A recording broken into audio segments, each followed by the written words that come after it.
Hi, everybody.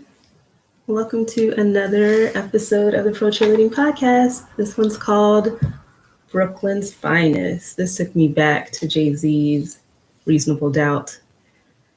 I have to call it CD, album, whatever you want to call it. But today's episode is an awesome interview with Chrissia Long. She is the director of entertainment marketing for the Brooklyn Nets, and I can't wait to launch this episode. I don't know, like each week keeps getting better and better, and just it's been a great start to the season so far. I hope you guys all enjoyed the double episode last week with Kayla Marie Jackson.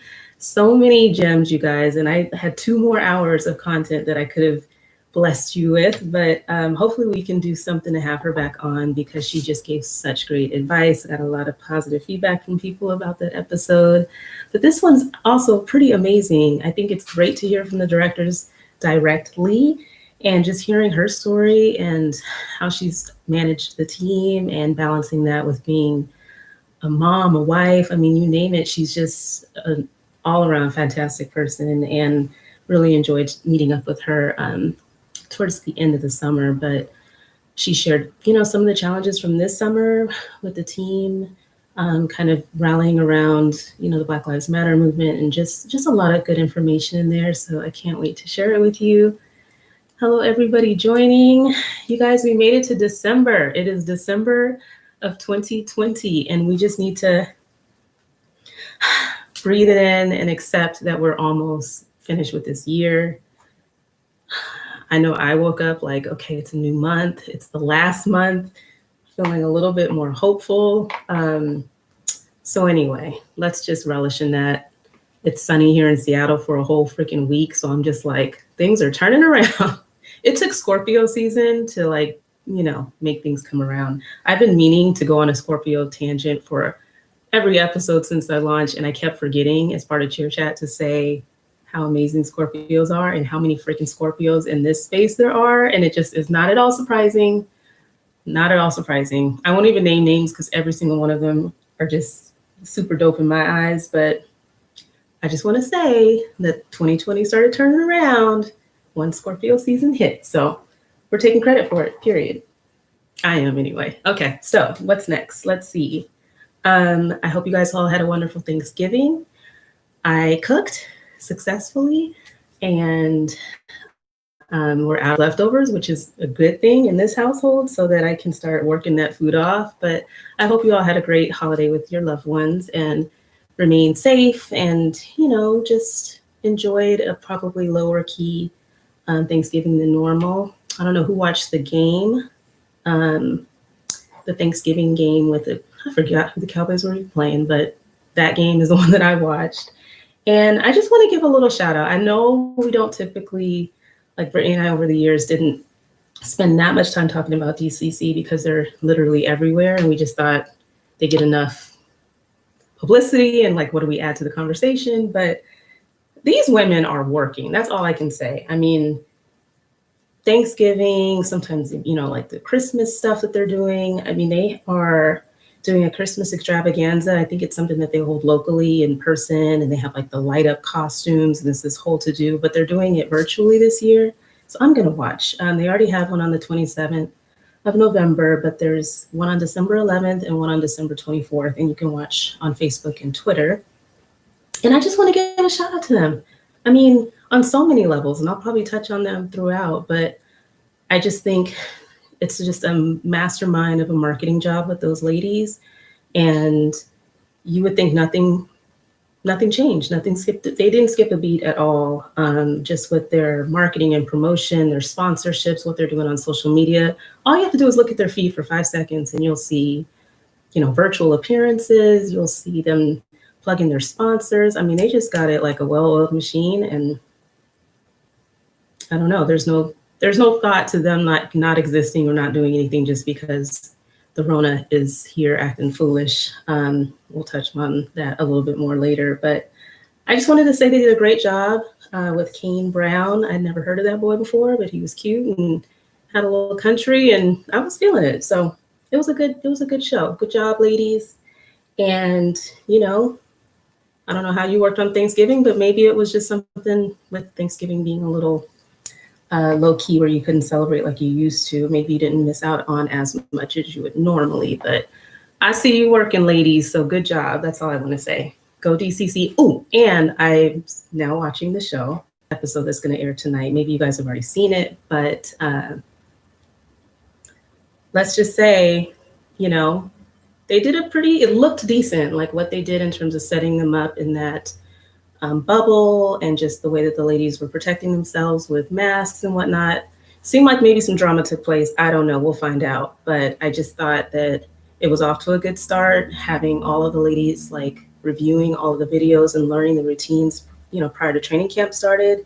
Seemed like it was a huge benefit to everybody. Like, I do think like after the run is over that they're probably going to be taking certain aspects of these virtual auditions and carrying it forward. And it makes sense. Like, why just watch everybody flail around and struggle and, you know, balancing work and balancing learning all these routines, traffic, like you name it, just to like get to training camp. I think giving them a little bit of a head start, not that they won't learn new choreography from other different choreographers, but give them a little something so that they can, you know, get their feet wet and put their best foot forward. You know, like if you didn't study those tapes and you didn't, you know, get every single detail or you didn't know your stuff showing up, that tells you pretty much all you need to know. But like having a good first practice where people get those jitters out, but they know their stuff, that has to feel pretty good for the training camp candidates. So it was a pretty diverse slate. I was excited to see all the various candidates and just seeing some splashes of like difference, you know, different. What am I trying to say here? Just something different. It looks like a more diverse potential squad forming and just a variety, which I can appreciate. I know I got tired of watching because it just looked like the same thing over and over again.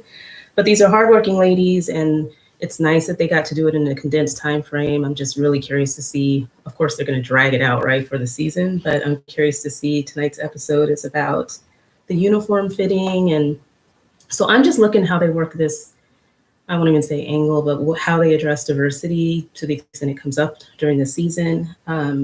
So I will be watching and sharing observations. But yeah, so far so good, I will say. Anybody else got some tidbits? I know I missed something. I know I did, but y'all just have to like put a question in the question box. I've been watching a couple other people going live and I'm trying to like get my life together, but moving on. The NFL and its disastrous coronavirus situation.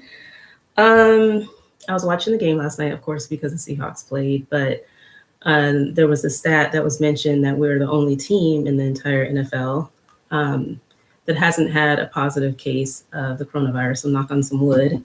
But I just thought that that was pretty telling of what kind of season that they've been having so far, at least on the player side.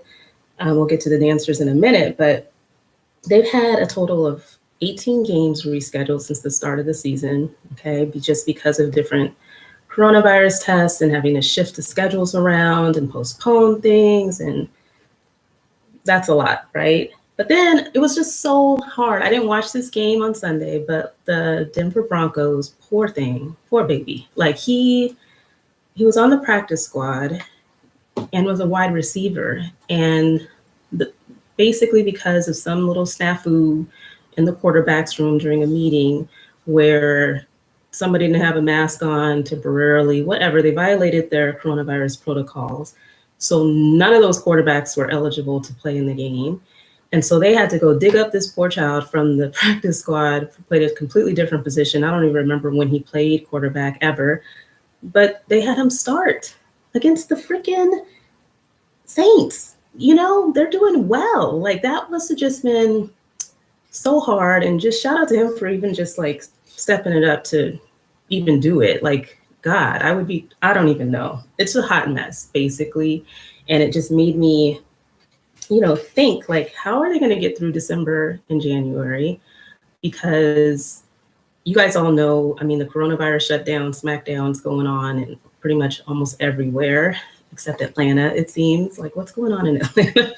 But you know, we have some tough months ahead, you know, for people who travel during Thanksgiving or you have like the cold flu season normally that's coming up. And it's going to be really interesting to see how the NFL limps through the rest of the season and if they're going to actually have competitive teams play. Because if everybody's, you know, knocked out for one reason or the other with a positive test or whatnot, like you're going to have some challenges. And it's almost like you're going to have a fat asterisk next to whoever ends up making it through the season to the Super Bowl if it just keeps getting jacked up, right? But I posed a question. I didn't forget. I was trying to think of a good poll of the week because there's a lot of questions, but they're not like yes, no that I want to ask you guys. But basically, it was just like, we've seen what's happened with the NFL. This is playing without a bubble. NBA season's coming up in a couple weeks, right? And I did a little research. There's 30 teams in the NBA, and 27 of them have yet to basically announce what their plan is around having fans in attendance at games for the regular season. Some, the preseason schedules come out, and some have basically said we're not having fans for preseason. They're still trying to figure out what they're going to do for regular season. And similar to the NFL, it's really pretty much based on jurisdiction, like where they're located and what the local rules are. And, like even in the NFL, because of California's ban on contact sports, which I'm pretty sure basketball falls under that too, you got homeless football teams that are now having to look at playing in Arizona or Vegas. And so it's just getting extra complicated. So are we pushing it? And I just thought, should we still be pushing for dancers to have a season 2, knowing that fans in the stands are probably just like not going to happen, just for safety reasons. If they just make that decision, yes or no, we're not going to have fans, then what should our role be as dancers? What should the cheerleaders be allowed to do? For some of the cheerleaders in the NFL that have gotten to cheer partially during this season, some, they didn't start out there, then they got to be out there, then they got pulled from being out there. So I know it's been a lot of yankety yank back and forth. And so I'm just curious what you guys think. It seemed to be overwhelmingly like positive that yes, they should still have a season. And I guess my question, because I ask a lot of questions, my follow-up question would be, what should that role look like? I mean, we've seen what the NFL has done. I have to say it, and this is truth behind the palms. But I don't follow a lot of college teams, but I have to give it to these college teams. I don't know who they hired in terms of a videographer and what they have access to and, what the rules are. But some of these teams are like, they look like they have been practicing and they get out there and they take over the football field or whatever, and then they perform and they have a great video for content on their social media. I think that's amazing and great. I think you're still showing that you can enjoy your sport, you can still enjoy dance, and you can actually, still cater to your audience. But for NBA, I mean, I think it is challenging because you have all these protocols, and I don't know if you guys have thought about it a lot. I don't see it covered as much in the media, but when you think about testing and, obviously the vaccines that are coming, and you think about the priority of the country, and how many tests, I was going to research that and I completely forgot, but the number of tests that NFL players have gotten throughout the season, and you think of our frontline workers who may not be having readily access to be tested in that manner. It's just like, we're pushing sports, we're pushing our sport, we're pushing dance, but like, do we need to, I say PTFD, pipe the F down. But just, it's not a pretty situation out here. The numbers and, I wouldn't want to advocate for us being out there if we don't have the same protocols and protections in place. I mean, it's something that I'm dying to know from people who have danced or been active this season. Were you tested ever? Did anybody have a positive test result? I'm sure it's all hush hush, but was there any impact to the team in that way? I know that I've seen everybody wearing masks and performing in masks, but unless we have some protections, we really shouldn't be. I don't think, this is my opinion, I don't think we should really be pushing to be out there without them guaranteeing that we're going to have a similar amount of protection in place. But I do hope that we figure something out, like thinking outside the box. I say control, copy, paste what the DCC is doing to keep their program alive. I mean, like, I don't see them even posting performance videos, but they're very, very active. You're still marketing their presence. They're still pushing an amazing squad that they have. And so I hope, if nothing else, the NBA dance teams, and we'll hear about that during the interview with Gracia, is just, really, really having the teams value the dancers so that they're not kind of like abandoning them on the side of the road just because, considerations with the coronavirus. I think there's some things that can happen as long as you have that internal organizational support and hopefully some protections that are easy enough to enforce. But it's like we're towing the line a little bit to me in terms of just where is this going? Like if it's that bad where states are having to have like a complete lockdown, banning pro sports essentially and making teams find another place to practice and have games, it's getting serious. And, the NFL is stubbornly going full steam ahead. The NBA started off right with a bubble.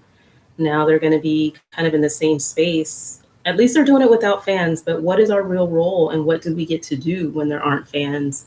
And how should these teams really just be trying to like promote that? Ugh. Who has answers? Put it in the box and we can talk about it. But those are some of the things that I have on my mind. I mean, there were only a few teams in the NBA, like the Raptors can't even practice or play in Toronto. They're having to move to Tampa, Florida. The Utah Jazz that they will play games with limited numbers of fans, and then possibly the Orlando Magic as well. But, it's looking really not so great at the moment. And I've been surveying to make sure that there haven't been audition announcements from the different teams, and there haven't been, and that kind of explains why. They don't even know if they'll have fans there. And I'm really, really curious, what these directors are up against in terms of trying to plan for this season, knowing that there might not be their teams do. But this episode is great, you guys. Gracia's, like I said, just her journey to becoming director and just all of the marketing that goes behind it. I mean, I think that was one of the biggest takeaways, even from last week's episode with Kayla Marie, is just that you really have to put a concerted effort around marketing and your image as a team and, the value that you bring to the organization. And I think it's a pretty interesting conversation that we have around that and just the adjustments that she's willing to make and the kind of like not willing to make with the pandemic, going through auditions anyway, when you don't have the benefit of picking your team the way that you're accustomed to, that really tests who you're adding to the team, I think is just a very valid consideration. So excited for you guys to hear about her perspective and just hear more about her journey and her amazing leadership for the Brooklyn Nets. But did I have more stuff to talk about? Okay, so a little bit more stuff that's like totally me freestyling, but I'm sure some of you guys have noticed that, there's a lot of pro cheerleaders, formers that have become, involved in like reality TV. And I think it's kind of fascinating. And I'm not a reality TV person. I'm not a dating show person, but I've noticed that some of my former teammates have taken that path. And I just think it's kind of interesting. And then I realized like there are hella dancers and pro cheerleaders that have gone that route. So I kind of want to talk about it on the show. So I'm trying to commit to watching it, even though it's not my normal jam, just so that we can see what people are up to. And the other thing that I wanted to mention was just the idea that was really inspired from my interview with Gracia. But would you guys be interested in having like a career panel, like career day for pro dancers, where I can put together a panel that can kind of share information about roles that you guys can go into after dance that are still touching dance, related to dance, but just opening up avenues, like so that you can think about, a career in sports and entertainment. You can think about how do you really break into coaching, just like tips, pointers, you name it, people who've done really cool and interesting things after dancing. So if that's something that would interest you for an episode, I'd love to try to put that together, because I think just hearing all the different advice and the paths that people have gone to reach where their heights in their careers, I think there's just something that we should all be thinking about. It's just like, how do you transition to doing something else, something that's cool, something that still touches on your passion with dance. So if that's something that interests you, let me know. If you think you have somebody in mind that would be good for the panel, let me know that as well. I think to the extent art industry is interrupted by the Rona, everybody's going to be needing to think about other things that they can do. And maybe you're going back to school and you're looking at, a sports business degree because you've been dancing in sports and entertainment for all this time, and you maybe have seen certain aspects of it that interest you. I mean, it's just one little example, but if we have to kind of spend some time investing in other things, maybe you can hear from some people who've done it and get some ideas and inspiration from it. So that is the cheer chat for today.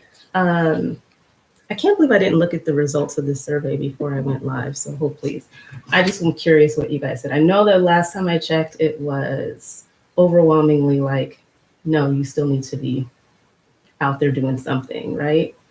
So, oh yeah, 82% says yes, they should still have a season. 18% said no. So let's have a season. Let's think of some cool things and ways that we can continue to do what we do, regardless of whether there's fans in the stadium or not. And it just makes me wish that the playoffs was just like a real thing. Like, get your squad together, put together a fire concept video, and let us just have our own thing. We don't need the game. We don't need the game. I don't know. I hope to see teams form. I mean, it's a little scary not to have audition information up yet, but I do hope the NBA, once the time is right and there's a little bit more information, I just feel like it's a repeat of NFL, but I do hope that we move towards the NBA dancers having a season. There are a couple teams that have formed, so let's just keep our fingers crossed that we can get these Corona numbers under control so that there can be fans in the stands and it's not a conversation of there's just no season for NBA dancers at all, because that would suck. And what am I going to talk about if that happens? So let's just hope for some creativity and some real advocacy and pushing and showing the value. The Dallas Cowboy cheerleaders figured it out, and they're very valuable to their organization, so it can be done. Anything else before I let you guys go for the evening?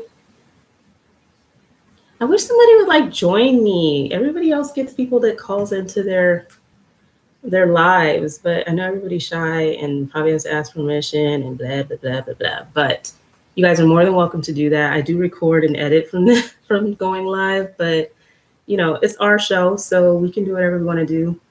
I can edit you out. It's okay. But I really enjoy talking to you guys per usual. And I'm going to turn it over to the episode with Christia Long, Brooklyn's finest. Bye, you guys. Have a good freaking week. New week in December.